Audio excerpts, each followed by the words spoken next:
Kawawuok e dho wadh nam chumbi to wadhi nyaka e kaunti ma Kisumu. Kuom ward 35 manie kaunti ma Kisumu, Jachung 34 ne oyier kod duond bura mar ODM.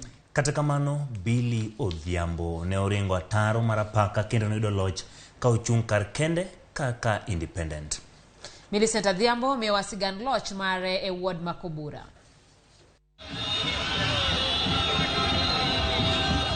Billy Odhiambo ne omuomo apaka mapek mar duond buch ODM ni mar kuom ward 35 en kende ema ne okoyiere kod otiko no.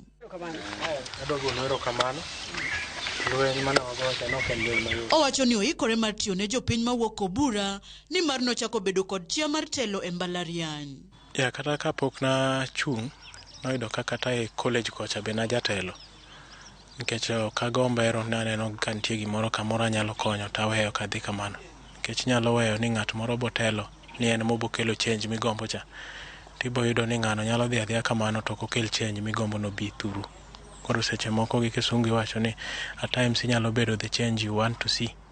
Koro in mitemo mondo kony kama inyalo konyo. Koro kocha nan jatelo mo university nabedo jatelo secretary general. Billy mane timo campaigns mana ka idho apiko lero ni dwaro mane maduong' en lombo dongruok kowuok e sirikal mondo jopiny oyud resruok. Ing'eni kapok itelo kamoro nyaka ing'eni jogi ang'o ma gikonyogi sana. Chalo economic activity ma jogi timo. To king'iyo Kobura maber wan gi pur. Pur ema oriwo jo Kobura ng'enygi. Koro pur ne madwana ensure ni o employ ji mang'eny nikech kata ka gigombo ndiko ji dak indiko ji te tich.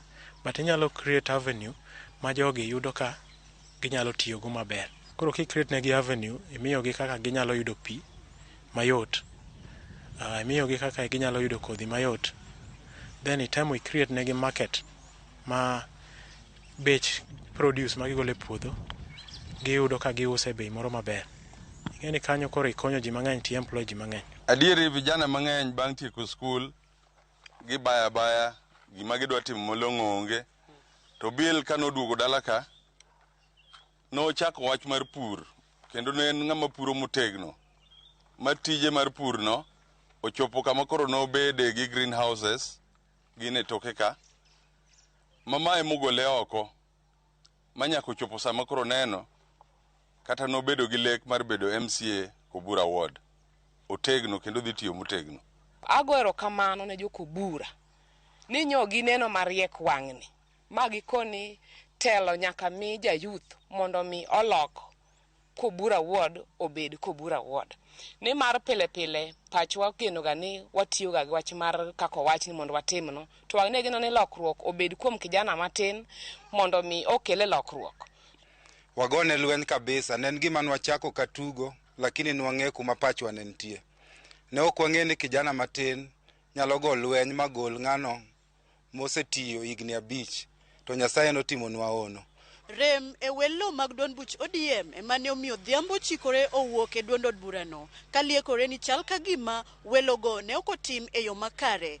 Gino mane omiyo jopiny ochune mondo lar komno kochung' kende kama ne oyange kaka jaloch gi ombulu maromo 7460. Millicent Odhiambo, Ramogi TV, Kisumu County.